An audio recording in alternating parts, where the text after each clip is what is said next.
बांदा के अमन हत्याकांड को लगभग 50 दिन हो गए हैं, लेकिन अब तक अमन हत्याकांड सुलझने का नाम नहीं ले रहा।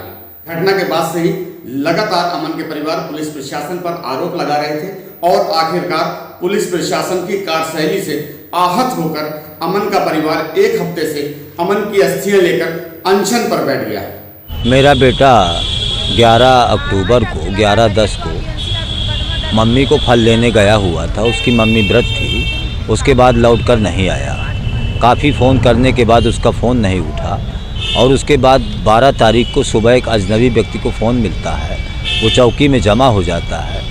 उसके बाद हम गुमशुदगी की सूचना देते हैं और उसके बाद उसी की कॉल डिटेल से ये सारे लड़के पकड़े जाते हैं। इन्हीं के द्वारा लाश बरामद होती, इन्हीं के द्वारा कपड़े बरामद होते हैं और इनको छोड़ दिया जाता है। उसके बाद हम आजी साहब से शिकायत करते हैं तो हमको कोतवाली में बुलाया जाता है और कहा जाता है कि आप दूसरी प्रार्थना पत्र दीजिए नामजद। आप कैसे कह रहे हो कि इन्होंने आपने के बच्चे की हत्या की है? हमने कहा जांच आपने की है, मैंने नहीं की है। ये तो आप ही बता पाओगे कि लाश किसने बरामद कराई, कपड़े किसने बरामद कराए। और उसके बाद हमसे पर दबाव बनाने लगे और दबाव बनाने के बाद में हमने आजी साहब से पुनः शिकायत की कि साहब इनके द्वारा हमको निष्पक्ष जांच नहीं मिल पाएगी।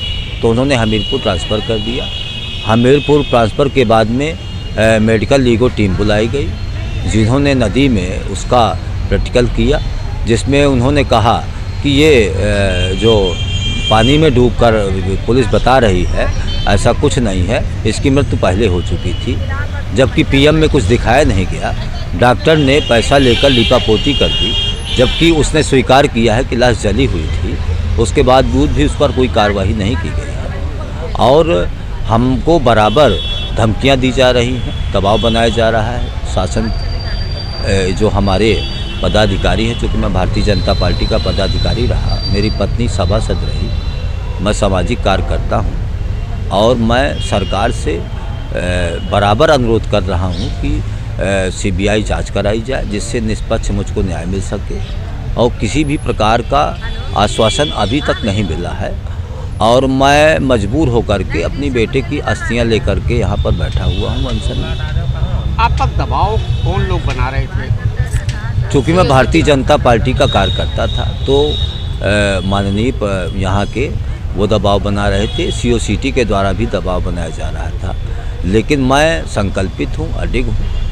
मैंने ये संकल्प लिया है कि जब तक मुझको न्याय नहीं मिल जाएगा, CBI जांच नहीं होगी, तब तक मैं अपनी अस्थियों को विसर्जित नहीं करूँगा। मैंने आज एक प्रार्थना पत्र भी दिया है, क्योंकि मैं एक हफ्ते से इस जगह पर अनशन पे बैठा हुआ हूँ। अस्थियां लेकर अमन के परिवार के द्वारा अनशन पर बैठने के बाद ये मुद्दा राजनीतिक गलियारों तक पहुंच गया और प्रियंका गांधी ने महोबा दौरे के दौरान अमन के परिवार वालों से मुलाकात की और उनको हर संभव मदद का आश्वासन दिया। कांग्रेस के कद्दावर नेता और पूर्व कैबिनेट मंत्री नसीमुद्दीन सिद्दीकी भी अमन के परिवार से मिलने के लिए अनशन स्थल पर पहुंचे और उन्होंने डॉक्टर सहित तमाम जिम्मेदारों से अमन के संबंध में बातचीत की। अब जहाँ तक मृतक परिवार का सवाल है, वो धरने पे बैठा है। हम मृतक परिवार के साथ है, पूरी पार्टी साथ में, हमारे जिलाध्यक्ष जी, महिलाध्यक्ष जी, जिलाध्यक्ष जी, पूरे के सारे लोग सब साथ में हैं। और जो आज एक नई चीज़ यहाँ मिली, वो पोस्टमार्टम रिपोर्ट मैंने देखी। पोस्टमार्टम रिपोर्ट में बहुत से ऐसी पॉइंट्स हैं जो कि एक प्रिंटेड, जो विभागीय या सरकारी फार्म भरा गया है। पोस्टमार्टम रिपोर्ट का मतलब वो फार्म भरा गया है, उसमें बहुत सी ऐसी चीज़ें हैं जो ब्लैंक छोड़ दी गई, खाली छोड़ दी गई है। कुछ उसमें भरा ही नहीं गया, एक हाँ या ना, कारण क्या है कुछ नहीं लिखा। तमाम ऐसी चीज़ें उसमें छोड़ दी गई जिससे एक अपने आप शंका उत्पन्न हुई। फिर अतुल वर्मा डॉक्टर से बात की तो वो मेरे ऊपर बहुत नाराज़ हो रहे थे कि आपको जो बात करना है यहाँ आकर के मुझसे बात करना चाहिए था, फ़ोन पर बात नहीं करना चाहिए था।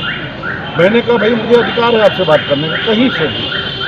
बोले मैंने जो पोस्टमार्टम किया है इससे अच्छा कोई नहीं कर सकता। मैंने कहा मैं सिर्फ ये जानना चाहता हूँ कि आपने ब्लैंक क्यों छोड़ दिया। उसमें जो लिखा हुआ है आपका फार्म है, आपके विभाग का फार्म है, सरकार का फार्म है। पोस्टमार्टम का जो रिपोर्ट है वो एक फार्म है, उसको आपने खाली क्यों छोड़ दिया है। जो सवाल उसमें आप लोगों के द्वारा अंकित किए गए हैं उसका जवाब आपको लिखना चाहिए ना, वो क्यों नहीं लिखा आपने। बोलते हैं मुझे गोली मार दीजिए। मुझे फांसी भी चढ़ा दीजिए। मैंने कहा ये करने का ना मुझे अधिकार है और ना मैं ये पसंद करता हूँ। मैं संविधान को मानने वाला हूँ, मैं CRPC को मानने वाला हूँ। ये बातें मैं पसंद नहीं करता। बोले वो जली हुई लाश थी, मेरे पास रिकॉर्ड है। बोल रहे हैं वो जली हुई लाश थी, मैं क्या करूं? अगर वो जली हुई लाश थी तो आपको अपने पोस्टमार्टम में नहीं लिखना चाहिए था कि लाश जली हुई थी। ये डॉक्टर खुद बोल रहा है मुझसे कि वो जली हुई लाश थी, मैं क्या करता? तो आपने पोस्टमार्टम रिपोर्ट में क्यों नहीं लिखा कि जली हुई लाश थी? यही शंका उत्पन्न हो जाती है कि जली हुई लाश अगर थी तो उसको लोगों ने जलाया और पानी में फेंक दिया। शंका है ना? आपने ये क्यों नहीं लिखा कि जली हुई लाश? इसलिए आपके ऊपर भी प्रश्न चिन्ह लग जाता है डॉक्टर साहब। और ये प्रश्न चिन्ह यही समाप्त नहीं होगा। हमें जरूरत पड़ेगी तो हम विधान परिषद में इसको उठाएंगे। प्रियंका गांधी से अमन की मां से मुलाकात होने के बाद प्रियंका ने हाई कोर्ट के 2 वकीलों का पैनल बांदा भेजा और उन्होंने देर रात अमन के परिवार से मुलाकात करके पूरे घटनाक्रम को जाना और आश्वासन दिया कि वो हाईकमान तक इस मुद्दे को पहुंचाएंगे और जरूरत पड़ी तो हाई कोर्ट तक इस मामले को ले जाएंगे। माननीय प्रियंका गांधी जी के आदेश पे और निर्देश पे मैं chairman legal department Uttar Pradesh Congress committee यहाँ पे आए।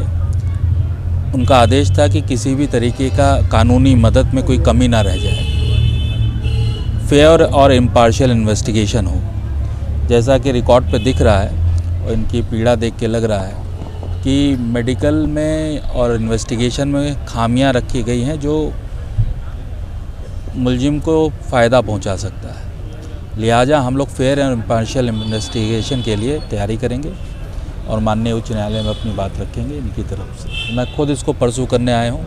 हमारे साथ सुनील यादव जी आए हैं जो हाई कोर्ट देखते हैं, और भी इलाहाबाद में पूरी टीम है, तो वो भी इसको देखेगी। 3 महीने में विवेचना पूरी कर ली जानी चाहिए। अक्टूबर का केस है, रिकवरी हुई है, लिहाजा बहुत डिले है और इस तरह के सेंसिटिव केस में। कांग्रेस के साथ साथ समाजवादी पार्टी ने भी अमन केस को जोर शोर से उठाया है। अभी एक दिन पूर्व समाजवादी पार्टी के राष्ट्रीय अध्यक्ष और पूर्व मुख्यमंत्री अखिलेश यादव बांदा आए थे और उन्होंने जनसभा के दौरान अमन कांड का चर्चा किया था और उसके बाद वो जनसभा को संबोधित करने के बाद अनशन स्थल पर पहुंचे और अमन के परिवार वालों से मुलाकात की और उनको हर संभव मदद का आश्वासन दिया। अमन त्रिपाठी जिसकी हत्या हो गई, अमन त्रिपाठी जिसकी हत्या हो गई, आज भी पुलिस केस नहीं खोल पाई। उनके परिवार के लोग धरने पर बैठे हैं, न्याय नहीं मिल रहा। इसके पक्ष में सरकार सीबीआई की जांच करे, इसकी मांग मैं भी करता हूँ कि सरकार आखिरकार क्या सच्चाई छिपाना चाहती है। इस सरकार में क्या एक जाति की विशेष के ज्यादा अत्याचार? जी सर, सरकार किसी की नहीं है। ये सरकार हर एक पर अन्याय कर रही है, हर वर्ग के साथ उन्होंने खिलवाड़ किया है। कांग्रेस और समाजवादी पार्टी दोनों ने ही अमन कांड को लेकर के बीजेपी को घेरा है और बीजेपी सरकार पर कई आरोप लगाए हैं। महोबा में प्रियंका गांधी जी आई थी, उनसे आपने मुलाकात की थी, किस तरह का आश्वासन दिया था प्रियंका जी ने आपको? जी, हमको तो आश्वासन दिया, बहुत अच्छी से मिली वो। उन्होंने कहा कि ये अब अमन तुम्हारा ही बेटा नहीं है, ये हम सबका बेटा है, मेरे भी बेटा है और इसकी लड़ाई हम लड़ेंगे। अभी 27 तारीख को आपने प्रियंका जी से मुलाकात की थी, आज अखिलेश यादव आपसे मुलाकात करने आए थे, किस तरह का आश्वासन दिया अखिलेश जी ने? उन्होंने कहा कि हम अमन को न्याय दिलाएंगे और सीबीआई जांच भी आपकी, और कहा कि अब ये अमन को न्याय मिलना ज़रूरी है और हम लोग जब आपकी नहीं सुनी है हम भी कहेंगे, हमारी भी नहीं सुनेंगे, तो फिर जब हमारी सरकार आएगी तो आपको ये न्याय हम दिलाएंगे। बहरहाल जो भी हो, लेकिन अमन कांड में लगभग 50 दिन पूरे होने के बाद भी आज भी कई ऐसे सवाल खड़े हैं जिनका जवाब किसी के पास नहीं है और जो जिम्मेदार हैं वो जवाब देने से कतरा रहे हैं।